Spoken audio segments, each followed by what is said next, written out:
All right, folks, let's do this for real. I'm calling this meeting of the Little Calumet River Basin Development Commission to order for Wednesday, January 21st, 2026.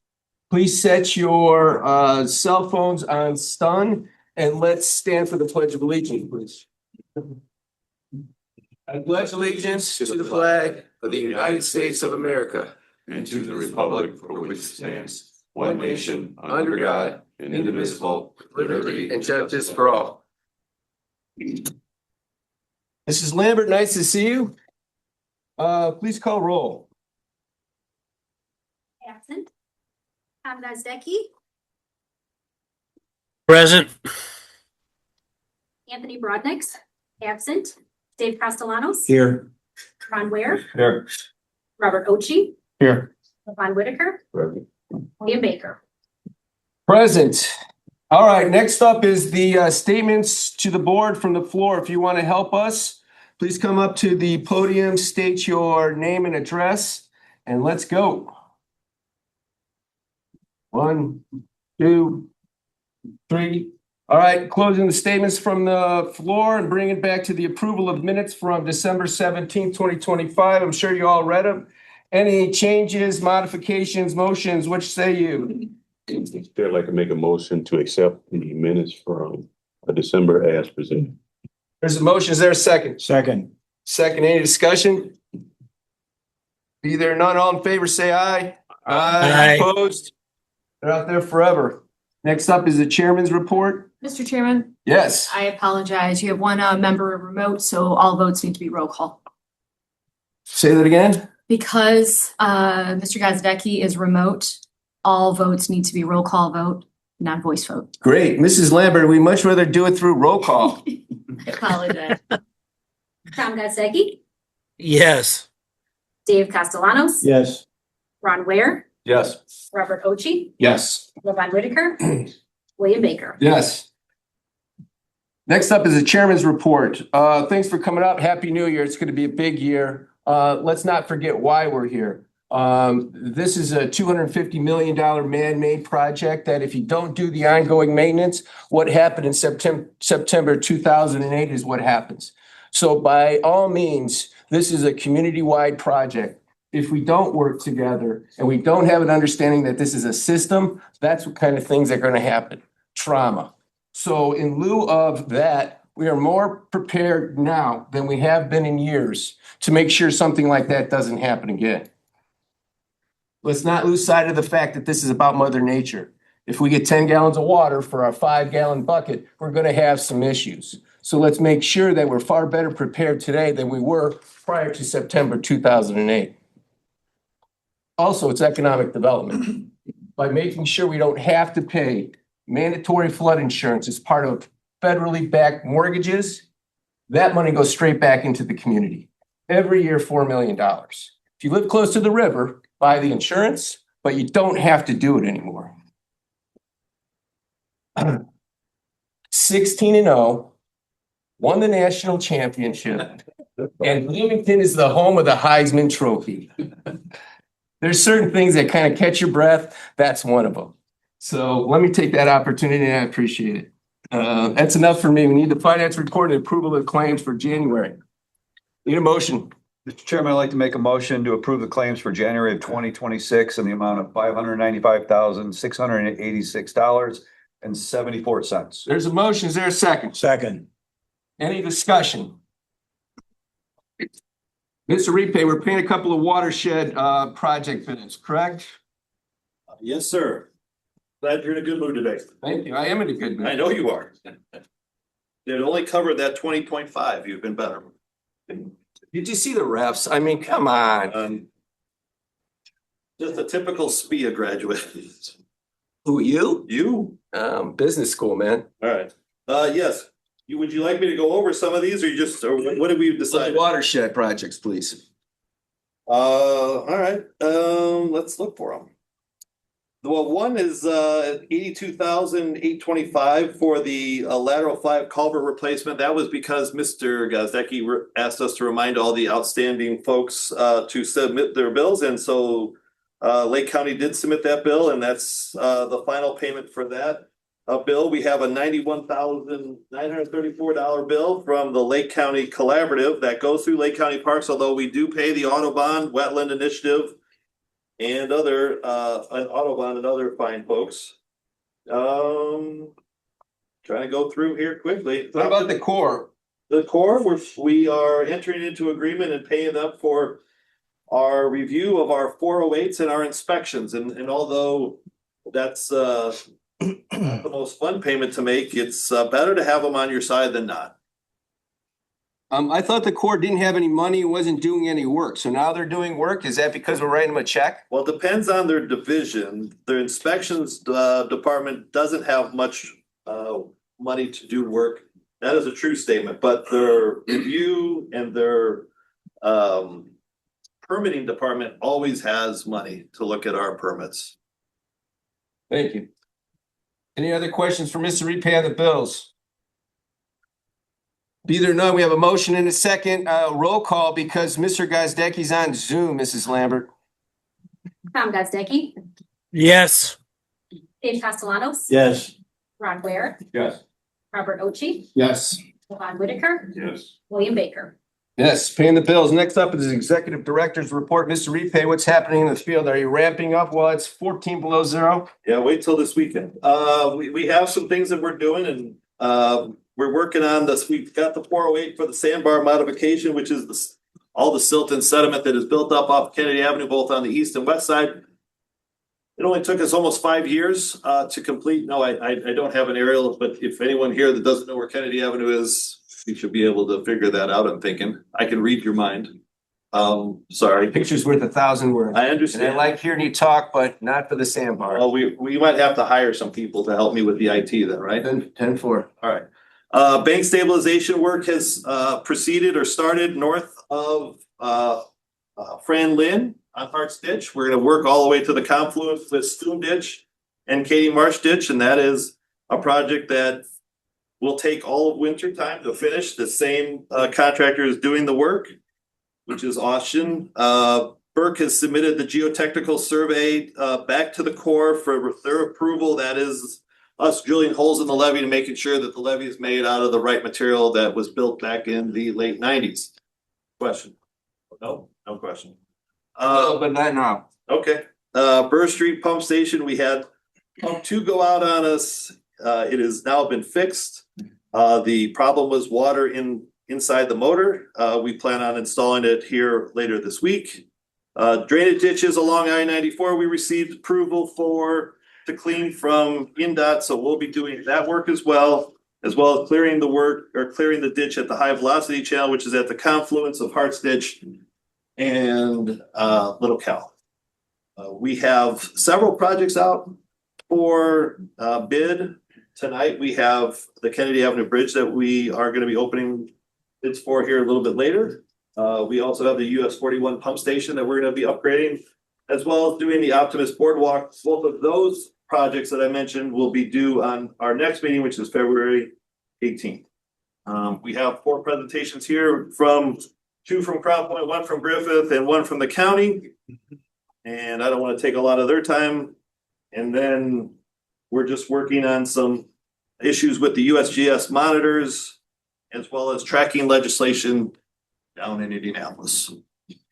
What's going on along the Bourne? Which the ditches? Yeah. So the drainage ditches along 94 from I-65 to roughly Klein Avenue, we are going to work to clear them out of debris that haven't been done ever in the time that I've been here, which is 16 years.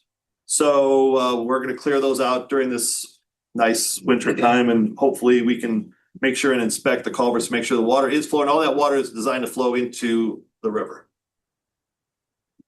When is that going to start? We got the permit, we just need to find contractors. So if you got a contractor that's licensed, bonded, insured, that'd be a wonderful person. We have work to Is do. this going out for bid, or is this going to be just a maintenance thing? Just the maintenance. Thank you. Any other questions for Mr. Repay as far as what's going on in the field? Yes, I would like some clarification on the water in the pump motor. So Yeah. these motors are above ground. Is that true statement? Above ground, Yes. The heads, the motor itself, the actual electrical motor is above grade. Yeah. So how is the water infiltrating the motor housing? Great question, and the answer, and I know we've had some discussions individually that they're over 20-year-old pumps and possibly useful life has started to wear on themselves. So when- Okay, so I have a question for Commissioner Whitaker. And what would your recommendation be, Levon, with given your expertise? well, when he's saying above grade, they're encased in a housing. Yeah, I understand that. So I don't know what the root cause is from Flow Technics in terms of where the ingress, what was the source of the ingress? And I don't see it in the overview of their strip. It doesn't really seem like a strip report, but it doesn't really say what the source of the ingress is. So it's kind of hard to determine that. And if it could be something, like you're saying, from an inspection standpoint, or is it something from a repair standpoint that we can include as part of a repair spec? So it's kind of hard to say right now, Commissioner Gazdecki. But I can I've talked to Rick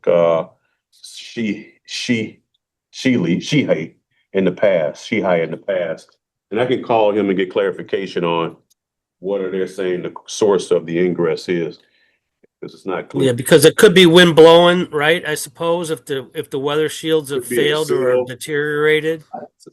Yeah, okay, Could be clogged drain that was my holes. first assumption, that it was a seal, a gasket of some sort that was penetrated, or was it pinched at repair assembly? It's a number of factors that we kind of need to know, because this is not the same pump from last year. It was one last year. It was pump 1 last year. This Okay. is pump 2. Okay, this is the first one when you come into the door. Second one. The second one, okay. Yeah, so I would agree, Commissioner Gazdecki, this is something worth looking into a little bit further and seeing what the source is. Okay, I appreciate your response. Thank you. Thank you, everybody. Any other questions for Mr. Repay? All right, Either not, moving right along. Mr. Chairman, I would like to make a motion to move agenda item 9A prior to the watershed applications. There's a motion to move 9A, which is opening the bids at Bridge 143 on Kennedy Avenue over the river, up to, but prior to the applications. Is there a second? Second. Any discussion? Be there none. Ms. Bennett tells us that we have to do a roll call vote, Mrs. Lambert. Tom Gazdecki, Yes. Dave Castellanos. Yes. Ron Ware, Yes. Robert Ochi, Yes. Levon Whitaker, Yes. William Baker. Yes. All right, so we moved that item till now. Mr. Chairman, I'd like to make a motion to authorize staff to open the bids on bridge number 143 on Kennedy Avenue over the Little Calumet River at this time. There's a motion. Is there a second? Second. Any discussion? Be there none, Mrs. Lambert. Tom Gazdecki. Commissioner Gazdecki. Okay. Dave Castellanos. Yes. Ron I Ware. lost my cursor. Yes. People shouldn't be on Zoom. You say cursor. Commissioner Gazdecki. Yes. Ron Ware, Yes. Robert Ochi, Yes. Levon Whitaker, Yes. William Baker. Yes. All right, Mr. Repay. We'll start opening those once I give the introduction, I guess, to the next item, right? Presentations. You want me to do that? Or do you want me to just? Whatever's the most efficient, please. I think we'll start presentations while we. And I'll go to Little Cal Jail. I will keep you out of Little Cal Jail. I want you to be able to celebrate at Qdoba tomorrow, buying all your IU stuff. 16-0. That's amazing. Good for you guys. Didn't know IU was a football school, not a basketball. It is. We'll start with Dire Ditch Stream Bank Stabilization Phase 1. Just give you brief history. This is coming from the county, the drainage group, the drainage board. It was initially estimated, I think it was just over $700,000. They have bid it out already. And the request amount has been reduced to $444,000. 7, 16, and 24. So Joe Wilk here will be presenting on it. We have done some maintenance work on the Dyer ditch in the past, and now this is actually getting some of the low areas of the areas that have been impacted by erosion. Mr. Repay, Mrs. Lambert, Ms. Bennett, please let the record show that Mr. Wishlinski has arrived. I apologize for that. All yours. We're doing this. Again, I didn't know something. Right.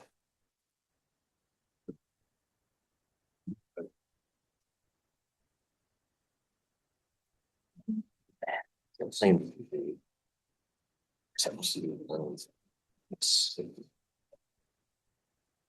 All right, thank you, board. I'm here on behalf of the Lake County Surveyor's Office to present a funding request for the stream bank stabilization project along Dyer Ditch. This is And your name, sir? Joe Wilk. of Joe Wilk. Burke Engineering. Okay, thank you. Thanks for having me.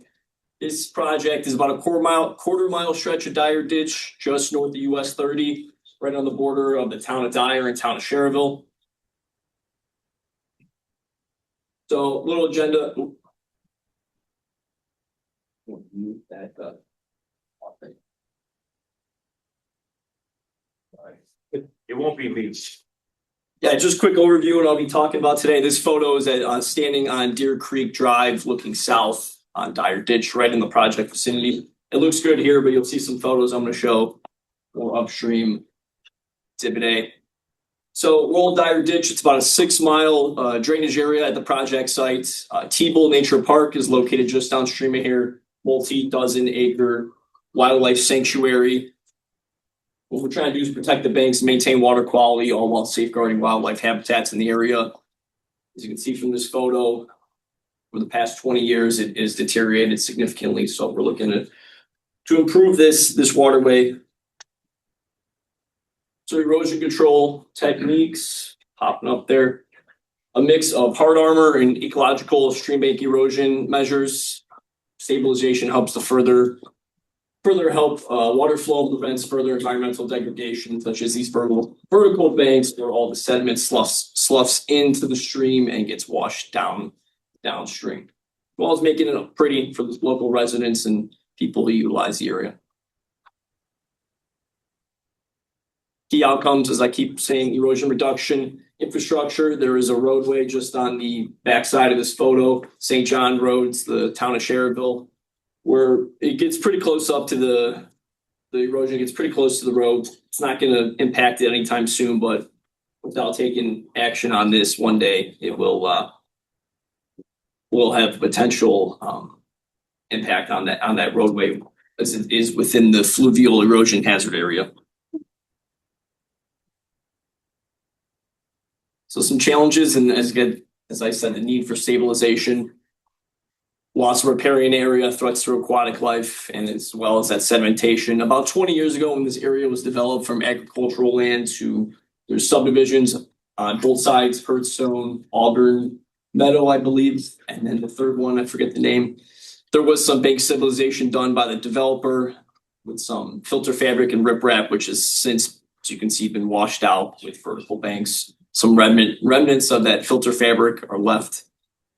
That was around 2003, 2008, and then general window when this area was all developed. A lot of buckthorn and invasive species all through here. As I said, local, there's homes, there are rear yards on the Dyer side, as well as two buried petroleum pipelines that are parallel to the ditch. We want to make sure we keep that protected and erosion is not encroaching into those pipelines. I've been out here a few times the past couple of years, and it's definitely been getting worse year after year. So there is definitely an urgency for intervention in the near future, as the bank failure has been accelerating. Proposed solutions. This one. So shrub and tree planting, native vegetation plantings on the side slope, as well as I've said, that structural support of riprap at the bottom few feet. This is a photo of some of the work we've done on Hart Ditch, on the town of Munster, and it's been turning out great. This is about 6 months after the work was done there. You get the 2-to-1, 2 horizontal to 1 vertical side slope. and that riprap at the bottom really holding up for those everyday storm events. So while we're all here, funding requests and expected benefits, I'm sure you guys will like this a little more than what Mr. Repay just said. But our funding request is actually only for $222,350, which is 50% of the lowest total bid received. So that Sorry, would be Joe, how much? $222,350. Thank you. So that will be a correction on the agenda there. Obviously, a little better for everyone, lower funding request. And to conclude my spiel here, erosion problem being addressed, sustainable solutions, and community environmental benefits are all outcomes of this project. And this is another project on Hart Ditch in more south upstream in Munster, where after 2 years, as you can see, the vegetation is starting to go through the riprap, and it is becoming definitely more aesthetically pleasing and stabilized. So we're looking to replicate this. So we want that to happen? We want the weeds to come through the riprap? So that it fills the voids in the riprap. You get vegetation growing, definitely beneficial. Thank you. And that is all. Thank you. Any questions for this young man? Yes, I have a question. Well, let guys go first. Yes, Tom. How long of a run did you say? A quarter mile? Approximately quarter mile to half mile. I think it's about 0.3. Well, I mean, that's a big difference. I mean, you're talking $1.5 million for a quarter mile, or $1.5 million for a half a mile.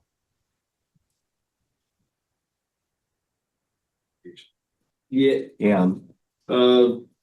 This is the request is for 202,350. Oh. That's the application. I think the problem is the initial application was for a lot more, which the engineer's estimate was. They've already bid this project out. He came back, the total amount was 444. Half of that amount is 222. Okay. Am I looking at the Dire Ditch Stabilization Phase 1, correct? Correct. Yeah. So the document I have, I'm looking at in my hands, I printed. So I apologize. My mistake. Is 1.55 million. Yeah. That is since outdated and so the initial application, when they did this in November, was that was based off of engineer's estimate. The county has since went out for bid. The bid was awarded, and the total amount was 444. So okay. So my question still stands, please. Is it $400,000 for a quarter mile or a half a mile? 0.3 miles. So I'm sorry, what? Just north of a quarter, 0.3 miles. Okay, thank you. All right. That's all. Mr. Ware? You said that this has been bid out already? Correct. Who was this low bidder? Tire Construction. Any other questions on this project? One more question. When were the bids open and received? And The bids were opened, I believe mid-December drainage board meeting. how good are those bids? What's the duration before? Oh, 6 months. 6 months. Are you anticipating our action before the award? We already awarded it, just so you know. Oh, they have. County is awarded it, told them to proceed. Okay. Got it. I have another question. Yes, sir. So will the paperwork need to be changed to Commissioner Gazdecki's, and the entity is aware that paperwork needs to change? Yeah, when you guys finally award it, if you guys choose to award it at the next meeting, we'll have the right motion. Because the application wouldn't change because of anything that happens in the field or changes that are made, right? I mean, we don't require them to modify their application as the project morphs. So, No. But how do we stop from having $1 million application and they come in for a $14 million project? Because the wording that Ms. Bennett will put together will show that it'll be 50% or up to not to exceed X amount of dollars. Thank you. So can we make a motion to grant the $222,350 request approved tonight or whatever, subject to attorney review? Mr. Chairman, Mr. Chairman, to Mr. Gazdecki's question, I guess we haven't done that in the past, and as a pattern, I think we ought to stay with what we've done to stay consistent. I don't disagree with them, but to stay consistent, I think we ought to wait until the next meeting. Very good. I thought we had done that one time in the past, but I could be mistaken. Any other questions? Either or none. Thank you, sir.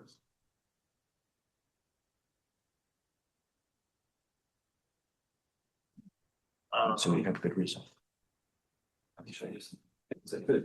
Mr. Chairman, just because I'm sure there's people waiting for this information, myself, well, Jodi and Bennett have opened up the packet, so I'm prepared to go ahead and give you the unofficial tallies. Let's go. Okay, so in the order that we received them, we will begin with FH Passion bid amount.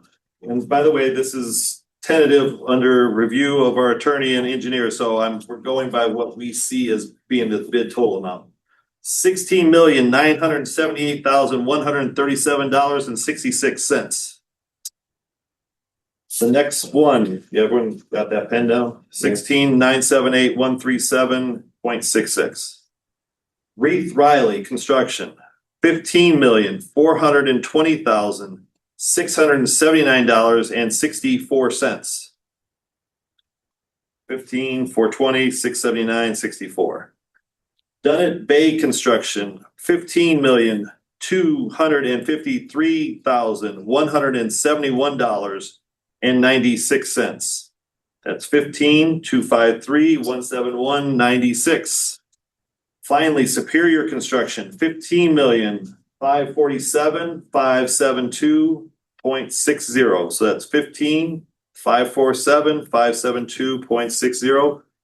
Once again, I will state that if we misread it or something, which is possible, but these are the unofficial tallies. We'll give it to the engineers for their review and recommendation.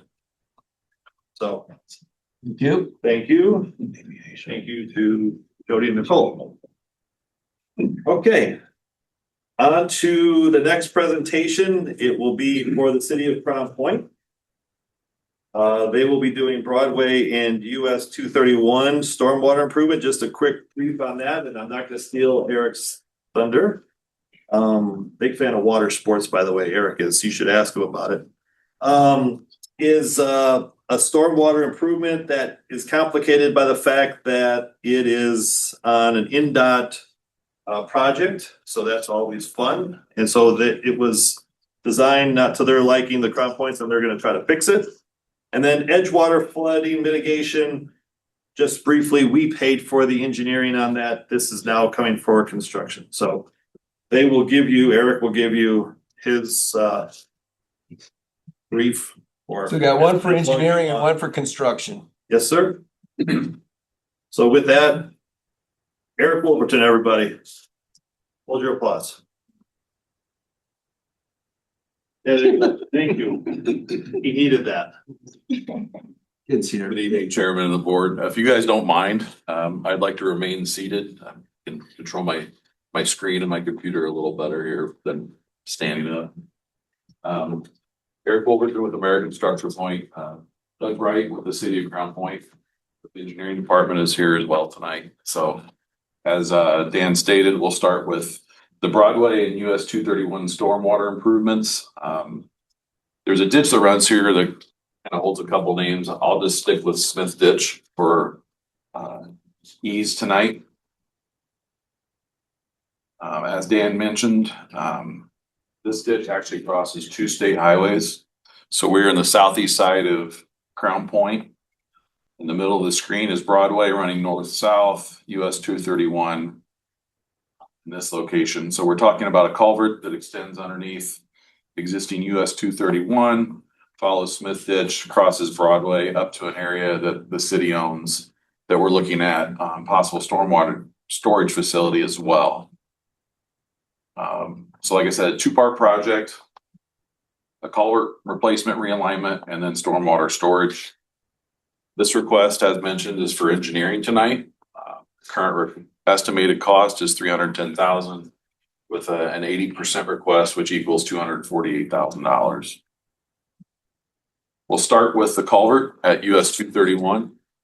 The picture on the left, the blue line indicates the flow pattern of the existing Smith ditch. Obviously, there's yellow arrow indicating that it flows from southwest to northeast. You can see the location of 231 and Broadway there. Just to the adjacent to the yellow arrow, you can see how the flow pattern takes an abrupt turn to the southeast and then back to the north. What you're looking at on the right is actually from NDOT's culvert inspection report. This is the looking downstream within the existing box culvert. Kind of hard to see. I'll try to zoom in, but you can see at the end of the culvert abruptly turns and heads in a different direction, which is obviously not something that's preferred within a culvert.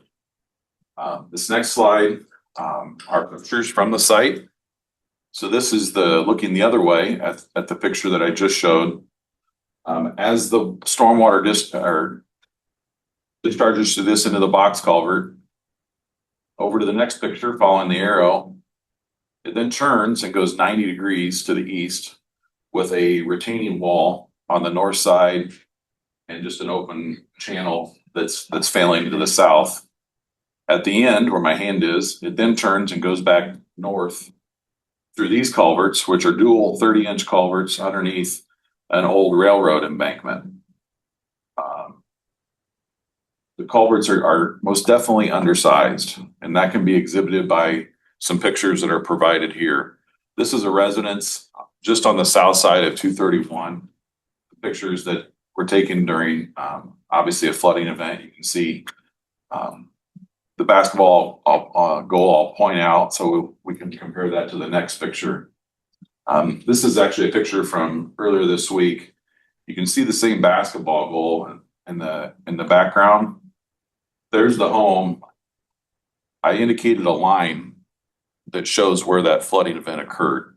So this whole area was inundated with water based on the downstream restriction.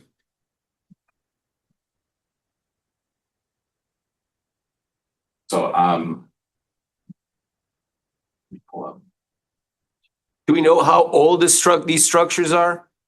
We do not. I did talk to the NDOT culvert asset engineer who's newer there, and he provided the inspection report. The box culvert that's underneath 231 is in fair condition. It's not necessarily failing at the moment, but I would estimate it's got to be at least 40, 50 years old. Thank you. So this is a Google Earth image of that location.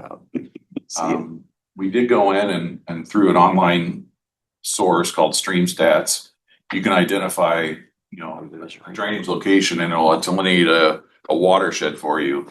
What this is indicating is that there's nearly 3 square miles that eventually make it to this location. And that existing culvert is only a 5x5 box culvert. So not only is that culvert undersized, the poor configuration of the 2 90-degree turns coming out of that, then the existing dual 30-inch culverts that are underneath the railroad are all restrictions to the flow here. The subdivision just south of here is called Stillwater. If you follow Smith Ditch, with my hand here down to this location, the city within the last handful of years upgraded the culverts here based on them experiencing flooding within the Stillwater subdivision. Those were hydraulically modeled and replaced. The culverts that were replaced there are dual 12-foot box culverts. So upstream, it requires 2 12-foot span box culverts. You go a little bit further downstream and there's only a 5-foot box culvert. In terms of the proposed fix, there's no reason why this couldn't be replaced with a single structure, likely a box culvert or dual box culverts, extending from where my hand is, across to take away this, 231. these 2 9-degree turns and the culverts going underneath, the abandoned railroad corridor, which will be, a Lake County Parks, City of Crown Point joint effort, trail that extends to this area.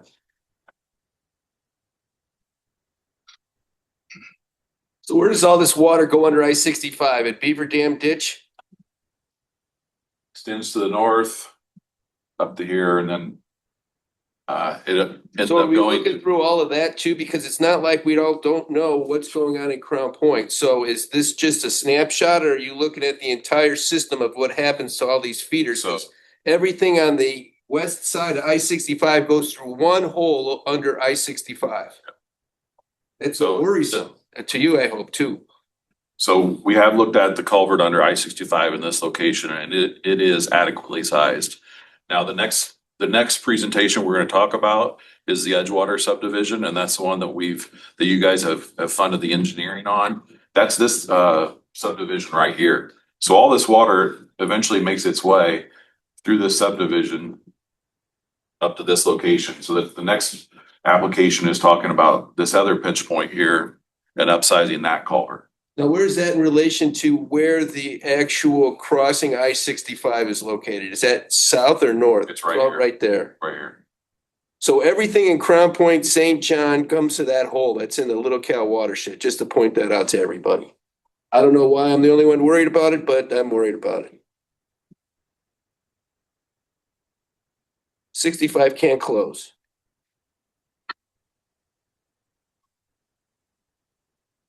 So I guess before I move on to the second part of that, are there any other questions regarding this, or Doug, was there anything that you wanted to add? Well, thank you. Any other questions with regards to this? This is particular part- engineering? Well, this is part A, 1A. So as I mentioned, there is a second component to this. So as you get to that, the railroad embankment extending north of there, Smith Ditch is a regulated drain for Lake County. We have had discussions with Lake County Surveyor's Office. They are interested in this project as a whole and participating. I guess I did forget to mention that when I talked to NDOT Culvert Asset Engineer, they said if we can exhibit flooding, which we easily have the pictures to do so, the study will show that as well, that they would be interested in having discussions and participating in the construction of this project. Now, you had mentioned the box culvert that goes under I-65 is adequate. Adequate today or adequate to the future as well? Well, I mean, That's a big, there's a lot of there's so much development going on down there that there is, but there's different regulations in place now than when previous development took place. Crown Point has their own development standards. So if a development comes in and they're putting in so much impervious area, there's requirements for them to store all that water on site and not release that at a greater rate than what it does today. So, I mean, that's the difference between, development these days as opposed to, 20, 30 years ago. Have you got any wind of any construction plans for US 31 in this area? Or 231, I'm sorry. 31. So, I mean, we're not gonna do all this work for the NDOT to come in and tear it up in 2 years, are they? No, No, I know that, you're recorded. the city is, that's fine. I know the city is looking at development in and around 231 and 65, but it's my understanding it does not extend west of Broadway. Okay. I have a question. Yes, sir. So you mentioned that you implied that the state was willing to partner with this and be involved with this on the crossing of both 231, and then is there anything that needs to be addressed in this engineering or possible construction to go under Broadway itself? The study will look at that from what it appears that what's at Broadway is adequately sized. So they would partner with the crossing on 231 then? 231, but I mean, if we determine that there are issues there, I believe that and we can exhibit that. I think NDOT would be willing to sit down and entertain participation. So you'll be reaching out to other entities for possible funding? Yep.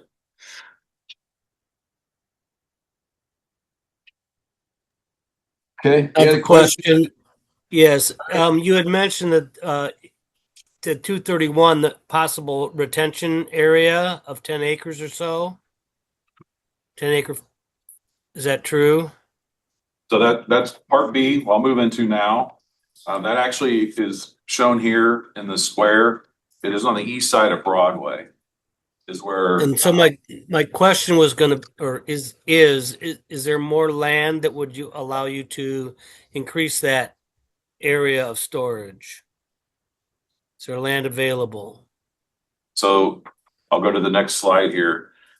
Thank you.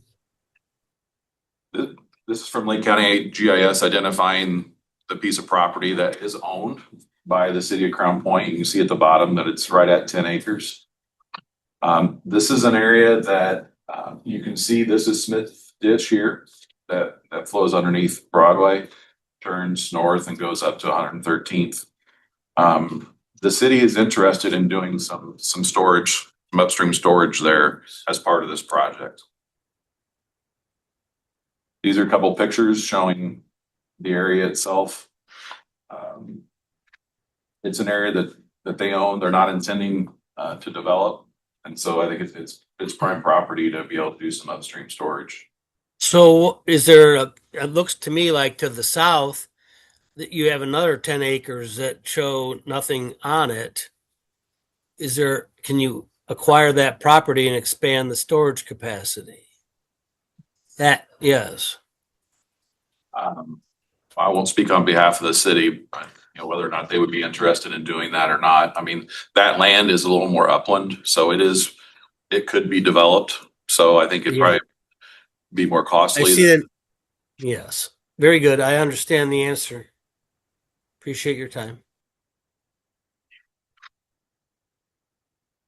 So just to recap, proposed project, culvert replacement, some stormwater storage.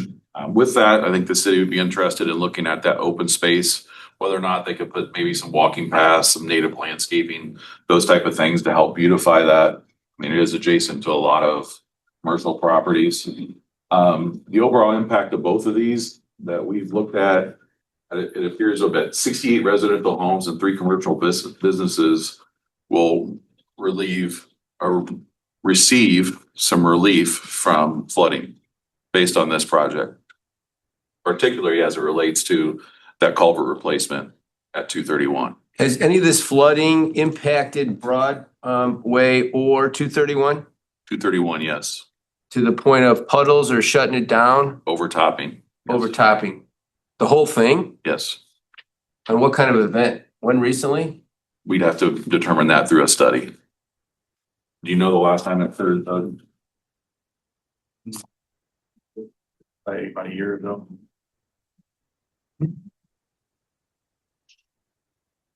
Yeah, so fairly frequent. And like I said, the culvert asset engineer, he's new in his position. So when I brought this up, besides being able to just look at the inspection reports, he was completely unaware that this had occurred in this location. So there's definitely some conversations to have with NDOT regarding this.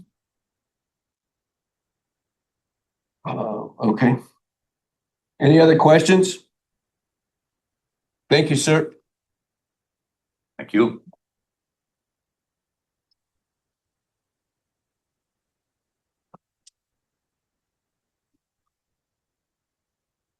The next one we have here is from the town of Griffith for Avenue H. We didn't do the other one, Well, Edgewater. maybe I want to do that one.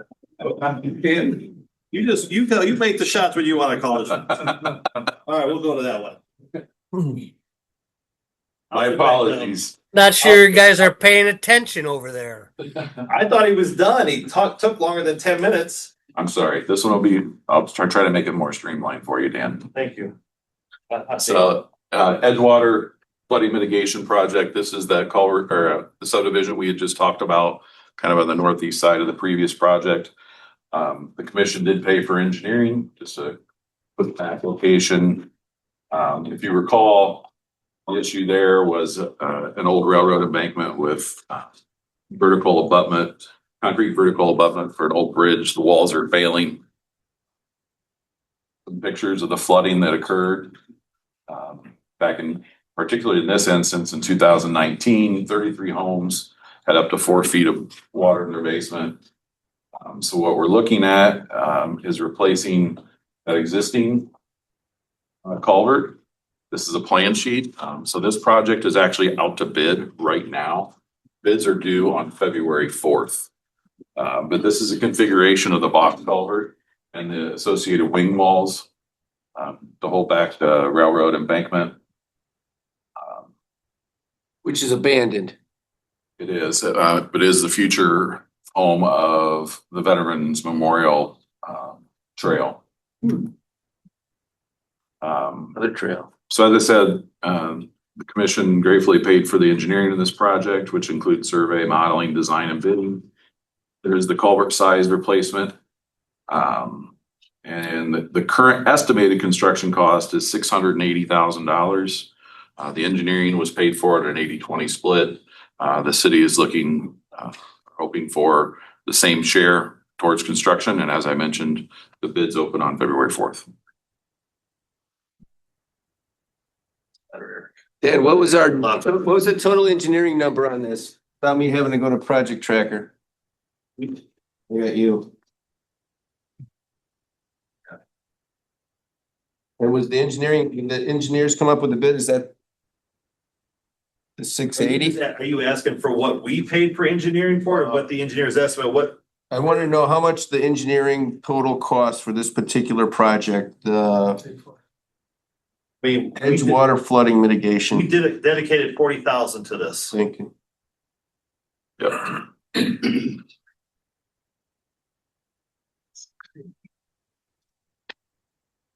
So, all right, no questions. I'm asking a question. So you're looking at almost $500,000 for a box culvert. And the associated wing walls, as you can see, they're pretty robust to be able to hold back that railroad embankment. The thing you can see down at the bottom, there's about 20 feet in elevation change between the flow line of the ditch up to the top of the railroad embankment. But I think we're gonna get a better understanding when he says he's gonna open it in 2 weeks. Once again, we'll revise when we come in with a new number. He could call me and say it's a lot less, hopefully.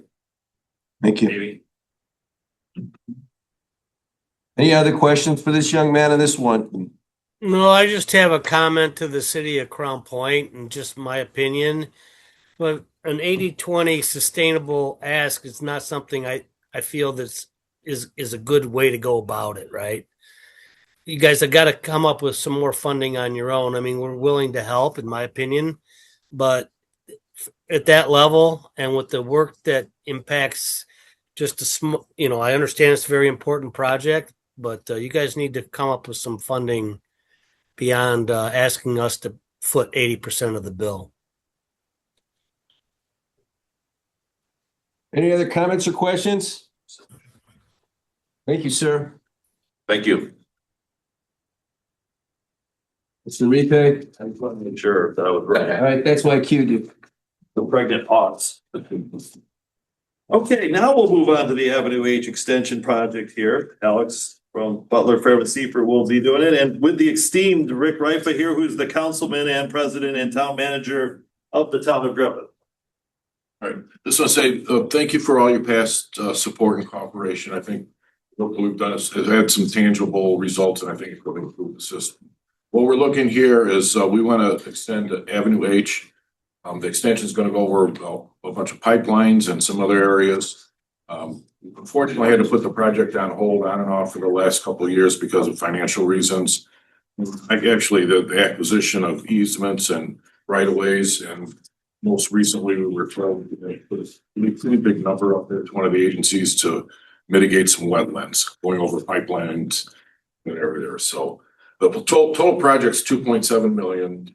The construction, or I'm sorry, the stormwater part of it is $750,000, and we're just asking for $50,000 in support. So I'll let Alex give the technical presentation, but thank you again for your time.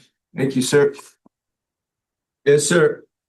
Good evening, Commission. As Dan and Rick both said, my name is Alex Lesker. I work with Butler, Fairmont, and Seifert, and I'll be presenting on the Avenue H extension project on behalf of the town of Griffith. The project is located at 1,000 Griffith Road, Griffith, Illinois. It is This project is located within the town of Griffith at the Avenue H and Colfax intersection. The project will be extending eastward towards an unnamed tributary of Turkey Creek. It'll extend approximately 1,500 linear feet from the intersection to that tributary. As part of that, there will be roughly 1,100 linear feet of storm sewer ranging from 12-inch to 24-inch. The needs for this project, three main needs that we have are the current access concerns for the neighboring subdivisions. The subdivisions to the south, just right outside of the picture that I snagged, only have one ingress and egress point off of Colfax. EMS and the residents themselves have expressed concerns in the past. If there is an emergency, they're essentially trapped due to the lack of secondary access. In addition, there's poor drainage for the area. The area that the extension will be going through currently holds water. The parcels to the north have had drainage issues in the past. They've installed private storm systems, pumps, etc., to try and help out those issues. And the third need for this project is roadway safety. When we're creating and designing the new road, our intention is to have improved drainage for it to get those stormwater off of the road as fast as possible to ensure safety. Areas of impact. On this picture, you can kind of see it a little better. I've got the pro layout of the roadway in there, as well as a proposed subdivision that's going through Plan Commission at the moment. The subdivision is going to have, I believe, roughly 50 new houses built. The developer, because their subdivision is already half built essentially with the existing ones to the south, they'll be extending their own roadway north to connect to the future Avenue H. Avenue H itself has that little kink in there to try and alleviate some of the wetland impacts. We've tried to rearrange it a couple different ways, and this is the one that minimizes them the most. For those impacts, it's a total area of 0.85 acres. 0.17 acres of that are classified as emergent. 0.68 of the remaining acres are classified as forested. We've been going through the permitting process and have an invoice from DNR for the wetland credits for the in lieu fee program for that. Those credits are going to be purchased, hopefully, and they'll be going towards the Calumet Dune service area for when DNR decides to use those credits. The invoice for that is $175,000. Other areas of impacts that we have include the Aramid Park to the north. As I said earlier, they've got some existing drainage issues up there at the moment. With this project, we'll be rerouting their existing force main. I believe we're upsizing the pump as well to help them out. We've got coordination ongoing with NIPSCO and over the pipelines through this area. NIPSCO currently has a substation directly south of where the extension is at. So there have been extensive coordinations with them to work through the project. And the last area of impact, again, will be enhancing roadway safety. The request that the town has made to this commission is for a 50-50 cost split for the construction cost of the storm sewers, as well as the wetland credit purchase. That equates to approximately $375,000 from the commission. The total estimated construction cost is $2.7 million. So the $375,000 is roughly, I believe, 15% of the total construction cost. And the town is going to be looking at other funding sources to pay for the remaining roadway improvements. There have been talks about potentially phasing this project due to the cost at the moment. Any questions? I have a just general comment, and I know that there are studies out there, Mr. Repay, that downstream of this location at Turkey Creek, prior to it crossing Cleveland, there's a storage opportunity there, correct? Maybe, possibly. There's some land. Maybe, possibly, right? So in the big picture, a 5-year scheme, how does this additional improvement that increases runoff and water flow down to that area, does this particular project have a possibility of on-site storage? Not currently. Due to the right-of-way, we've already purchased the right-of-way from the 4 parcels required for the project. There shouldn't be too much increase to the drainage just due to the roadway. The subdivisions to the south, they're being constructed. They will be constructed when they finish going through Plan Commission by a private developer, and they will have on-site detention required. Okay, thank you very much. So is the on-site detention by the developer factored into what we're talking about here? As far as how much volume you're taking off, how the flows, Yeah, our flows only concern the roadway itself. roadway itself. Yes. We've got our storm system sized for that roadway. And the additional stuff coming in from the north.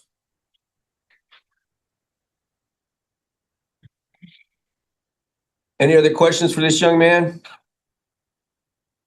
Yeah, I have a question. Yeah, the north-south road is going to be extended by the developer all the way to the proposed tie-in with Avenue H? Correct. That's paid by the developer? Correct. And the town is going to do the extension all on their own, minus what support we may or may give for the stormwater? Correct. Any other questions? Mr. Ochi? No. Who is the developer?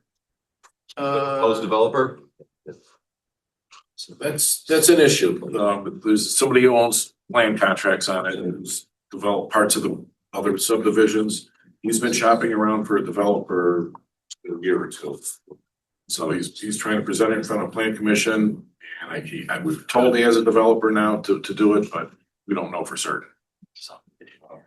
So the bigger picture of all of this too is this could eventually, this is the hardest part of the extension, is getting over the pipelines. And once that's completed, then we can complete that road can actually be completed at some point all the way to like Burr Street, I believe. Now, there's 330 virgin acres of land in that area that would absolutely open up for further development. So our hope is that we get the money together to get this part of it done. And in the bigger picture, we look at that 330 acres where some developers may come along and put housing units there. Thank you. So this roadway isn't contingent upon the subdivision going in? Or the extension of it? It's gonna be an issue at Plan Commission if it's not there. Mr. Chairman, I have one more question. Yes. So the existing subdivision as it lays right now, just to the south of this road extension. Right now, everything stormwater ties into what? It ties into ditches along Colfax at the moment. And with the new extension, will those be coordinated together or will they be independent?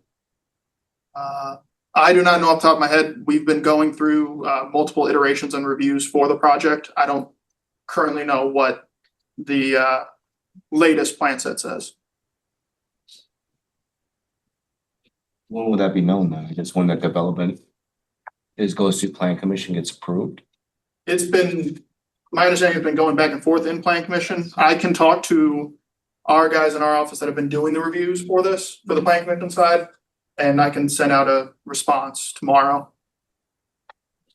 I have not personally been doing the reviews for it, so I don't know off the top of my head. I apologize for that.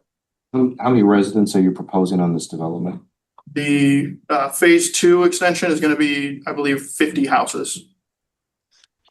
And there's an existing, I believe, 92 to 93 in the subdivision to the south at the moment. And the land to the east is owned by Private owner. farm, Yeah, I believe it's all farmland at the moment. and the land to the north of this proposed is owned by, Another private developer. is that residential or is that zone something else? Just curious. I think there's one residential house there that owns 5 to 10 acres of the land. The rest of it consisted of multiple owners. I think that some people have tried to buy them up and attach them together. So I think most of it's all open space. And that's where the Erie Lackawanna goes through? Trail system? The trail currently, I believe, follows along Colfax. This picture kind of called it out a little bit. It follows Colfax and then crosses over and then continues north. Just for clarification, Back Yeah, at, one more. back at slide 4, when you mentioned that residents are trapped or secluded in certain locations. To what extent, can you clarify, or is it after a certain rain event or? There's only one ingress and egress point, so there's an emergency. They only have the one way in and out for both subdivisions down there. Okay. So does Westlake and Munster. My question and just comment, Mr. Repay, a few years ago, or maybe less than that, we did a study to the east side of Broad, I believe it was, or no, Colfax, excuse me, where Turkey Creek basically starts to gather momentum. If I recall correctly, that study indicated there was little to no storage capacity in that watershed area. Is that That's yes or correct. no? Yeah, that's correct. So now we're getting about a 90, proposed 90 unit development that everyone's going to have, responsibility for retained water. But my concern would be maybe there needs to be some consideration for the overall impact of this thing that's, again, 5 years down the road. What happens when we deliver more water to a watershed we've already proven doesn't have capacity? So just food for thought, but that's my comment. My additional comment would be in the master plan for Griffith, and they're planning on Avenue H, it's going to continue, it's planning to continue east, right? Correct. All the way to Burr. That is. So really this is the start Yes. of stormwater heading toward Turkey Creek. It was my mistake. Okay. Any other questions? Thank you, sir. Thank you. All right, stuff happening. Moving right along, Mr. Repay.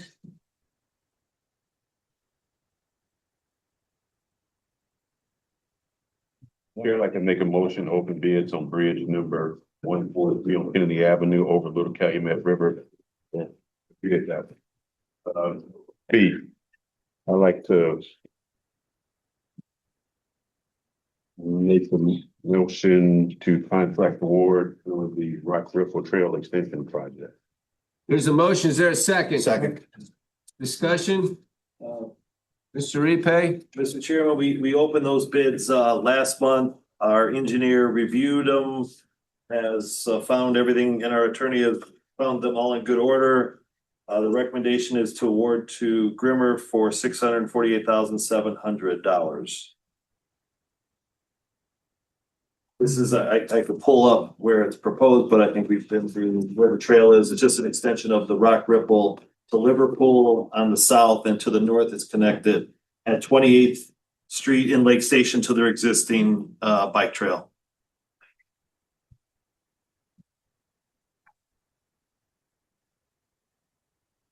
So this is a Little Cal project, correct? Correct. So there's no dollars coming in from the locals. Correct. This was our second part of the Rock Riffle project. We cut it off just because we wanted to finish the dam.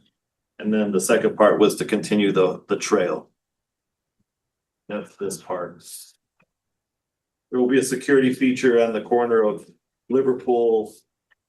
Because there'll be some small amount of parking just to control. We have an agreement already with the town or the city of Lake Station. They maintain the parking lots.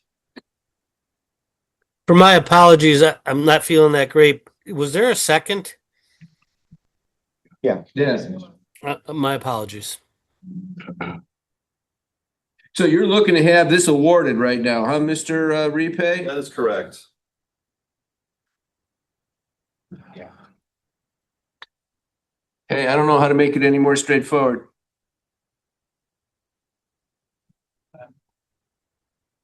There could be a motion to approve, a motion to deny, a motion to defer. Oh, we had a motion and a Already second. had a motion. we're all struggling in the new year. So this is a contract to award. Is that your motion? But we didn't know what the number was. So is that okay, Ms. Bennett, for have a motion in a second to award the contract without the whole amount being stated, or was it stated? I didn't hear it. No, we should read the So, so how does Robert handle that, Ms. Bennett? Motion is to award the bid based upon the opening that happened last month. Obviously, then this would proceed forward to contract negotiations to finalize that, which would be back in front of you at a later meeting.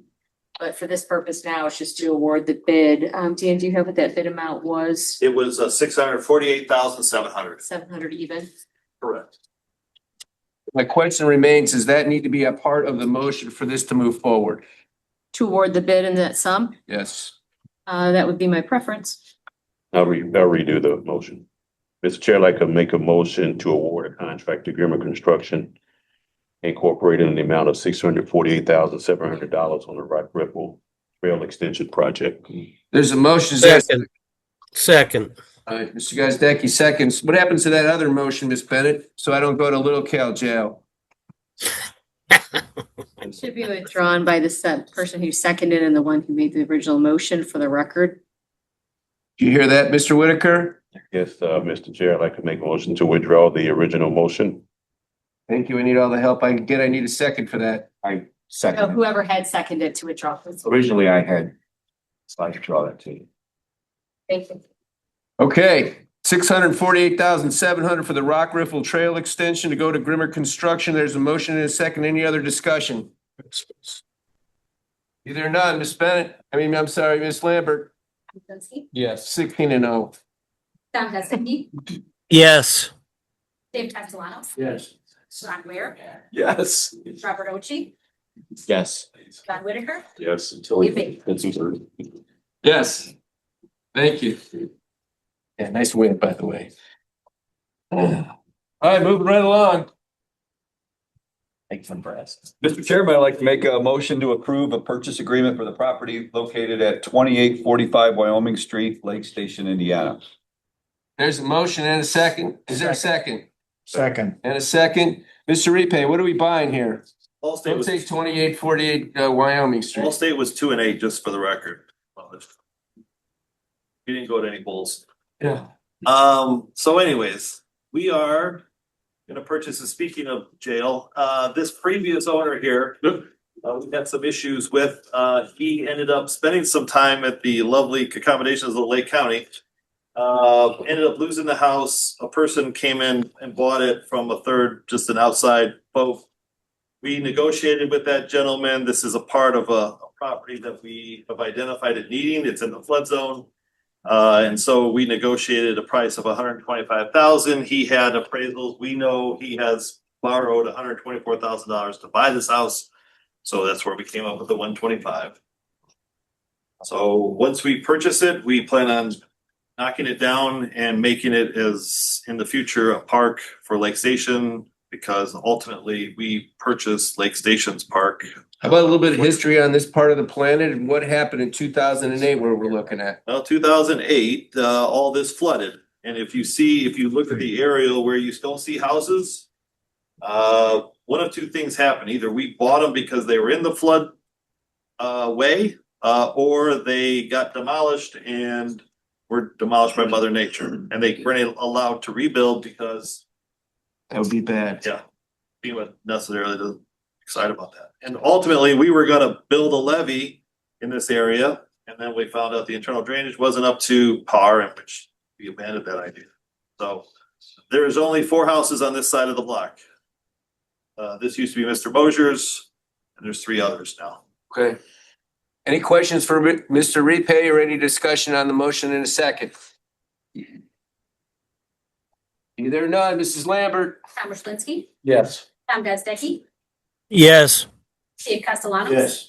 Ron Ware, Yes. Robert Ochi, Yes. Levon Whitaker, Yes. Baker. Yes. All right, moving right along. Next meeting about that. It's going to be in February, the 18th, third Wednesday. Always check the website as it relates to location if we go on tour. And I'll entertain a motion to adjourn. Don't move. Second, all in favor, say aye. Aye.